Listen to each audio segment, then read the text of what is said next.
I'm back.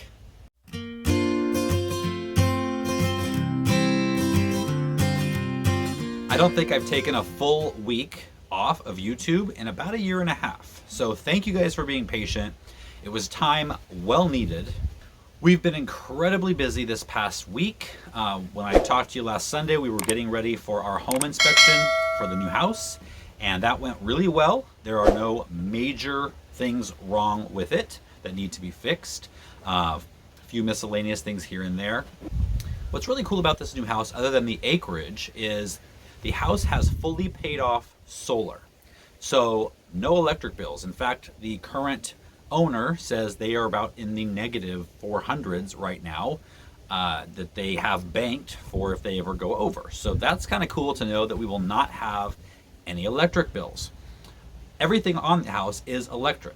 So there's no gas. So we won't have any gas bills either, which is a little bit of a bummer because I do like a gas stove in the kitchen.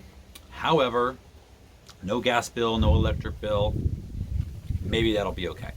Now, as far as the water bill, it hardly ever rains in Southern California. Down there, I think they get a little bit more rain than we do up here. I've never really looked into water catchment and storage here because, first of all, we don't have the room for it, and it hardly ever rains. However, down there, I'm going to have the room, and there's actually, the way the property is set up, it looks like I might be able to collect and store a lot of water. So I will take you through all of that kind of when the time comes and I start to set that system up. The house is also on septic rather than city sewer. I've never had that before, so that'll be a learning experience. But so no sewer bill either. So I'm thinking we're as off grid as you can get, just a few minutes from actual civilization. So right now, we've been back here since Wednesday, I believe, or Tuesday, and we've been packing and packing and packing, and we've been throwing a bunch of stuff away. Going through the garage, you find out just how much stuff you accumulate over the years. It's kind of crazy. And so we're taking this opportunity to really go through things, and before we pack them up to actually move them somewhere, is it something we really, really need? So another thing I've been doing is writing. With all of the trips down south over the past several weeks, I have gotten behind on the book. Now, technically, the full manuscript is supposed to be turned in July 17th. That's the deadline. July is going to be a really busy month. So I am really kind of hunkering down and just doing a lot of writing between now and the end of the month. My goal is to have the book, or the manuscript, 100% finished by the end of the month. So when July comes and we have so many things going on with the new house and we'll be traveling back and forth throughout the month, I will only have the author's review to do, which basically just goes through the book and after the editing is done, and then working on some of with the photographer and filling in those things on the book. So having the manuscript 100% completed by the end of this month will really take a load off of me. And when this is all done, I'm so grateful that this is happening and I even got the opportunity to do this, but I know that when the book is complete, it's gonna feel like I'm a kid, getting let out for summer vacation again, especially, with the excitement of the new house. Now, in the middle of all of this, something really big happened at some point yesterday. I woke up this morning with a congratulatory email that was congratulating me on hitting 500,000 subscribers. That's 500,000. That's big. I don't even have the energy to jump up and down, but I'm doing it on the inside, definitely. So I just want to thank all of you new subscribers and all of you longtime loyal subscribers. If you could, let me know down in the comments how long you've been subscribed. And if it was yesterday, amazing. And if it was 2 years ago, 3 years ago, that's awesome too. Also, comment down below what you would like to see over the next month as we're doing the whole, moving process. I know for sure I'm going to be doing a video going around the property and kind of figuring out what I'm going to take with me, what I'm going to take cuttings of. That's going to be a hard process. I will be doing a final garden tour so you can kind of see what's going on. The edible landscape in the front yard, that's coming along really well, so I'm going to take you through that. I'm also going to be doing a tribute video to this house and garden. And I'm guessing a lot of you might want to see that, but I'm really doing it for myself. A lot of you may not know that this move is going to be particularly difficult because I'm not just saying goodbye to this garden that I've worked on for the past 9 years. This house has been a part of my life for my entire life, 46 years. This house was owned before by my grandparents. In fact, I've been in this house. This will be the first year, the first Christmas Eve, that I have not been in this house since I was born.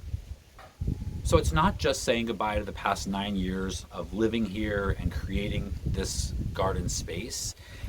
It's saying goodbye to a house that I've known my entire life. It's saying goodbye to a peace and a connection, to my grandparents.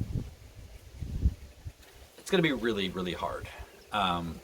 But I just continue to focus on the future and the excitement of what is to come. I am beyond words excited and hopeful to bring you along with me through the entire thing. In fact, if you want a sneak preview, the wheels in my head have been going nonstop since we put an offer in on this house and even before on what I'm actually going to be doing there.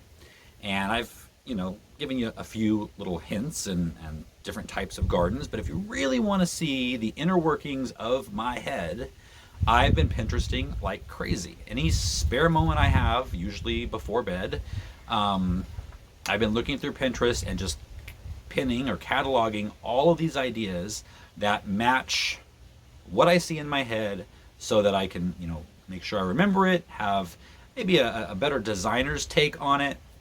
So I'll link my Pinterest page down below, and if you're on Pinterest and you want to see all those pictures of what is to come, take a look. So we will get the keys right around July 4th, and right after that, I will give you guys a full walking tour of the new property and lay out my master plan on what I plan to do to develop the gardens at that property, because right now it's really a blank slate. There's a lot of trees that will need to be cleared. They're eucalyptus trees, not my favorite tree in the world. In fact, I'd had to do a lot of research because I had heard all my life that eucalyptus trees actually poison the ground and you can't grow anything there. So obviously before I bought this house, I needed to know if that was true. Fortunately, it is not true. It does create a problem. Eucalyptus trees do create a problem with so much litter that they drop that it basically smothers everything out below it. So as I work through the property, a lot of eucalyptus trees will be removed and replaced with more friendly trees, lots of trees. I'm so fortunate to be able to have a property where I can plant trees and not worry about it shading my entire garden. So speaking of things to come, I am back this week with our regular videos. Tomorrow I'm going to be harvesting my garlic and onions. So if you are growing garlic and onions and you're wondering when to harvest them, I'll be showing you all of that tomorrow. I'll tell you when and how to do it. I'll also go over how to cure garlic and onions for storage. Then this coming weekend, I'm going to be doing 2 or 3 pest videos. I might combine one: squash bugs, squash vine borer, and spider mites. Then a week from today, we're going to be doing a huge giveaway from Viper Spectra, a really big giveaway, a grow light. We're also going to be talking about some discounts that are coming up, especially with Amazon Prime Day next week. So it was great to have some time off. It's great to be back, and I will see you tomorrow.